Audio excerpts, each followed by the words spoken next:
না, ইসলাম তাদেরকে এটা বলেনি। প্রত্যেকটা পুরুষকে যেমন ইসলামে জ্ঞান রাখার অধিকার আছে, তাকে রবকে চিনতে হবে, তার বন্দেগী করতে হবে, প্রত্যেকটা মহিলাকে তেমন আল্লাহ সুবহানাহু ওয়া তাআলার দিকে তাকে ঝুঁকতে হবে, তার চিনতে হবে, তাকে জানতে হবে।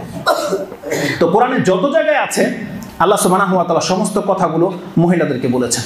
যেমন আপনি যদি পড়তে চান, কোরআনের বেশ কিছু আয়াত আছে আল্লাহ সম্বোধন করেছে, ইয়া আইয়ুহান নাসু উবুদু রাব্বাকুমুল্লাযী খালাকাকুমুল্লাযীনা মিন ক্বাবলিকুম, যে আয়াতটি আপনি সূরা বাকারা 2 নম্বর সূরার 21 নম্বরে পাবেন। এমন একাধিক আয়াত আছে যেখানে ইয়া আইয়ুহান নাস বলে সম্বোধন করা হয়েছে। এখানে যেমন প্রত্যেকটা পুরুষ শুনবে, তেমনি এই কথাগুলো প্রত্যেকটা মহিলার জন্য। কারণ আল্লাহ বলছে, হে মানুষ সকল। মানুষ কি শুধু আপনারা পুরুষরা, না মহিলারাও? তাহলে মহিলারাও পুরুষ, মহিলারাও মানুষ, আপনিও মানুষ। আল্লাহ বলছেন, ইয়া আইয়ুহান নাস, হে মানুষ, তোমরা আল্লাহর ইবাদত করো যিনি তোমাকে সৃষ্টি করেছেন। কিন্তু আমাদের দৃষ্টিভঙ্গির অভাব রয়েছে।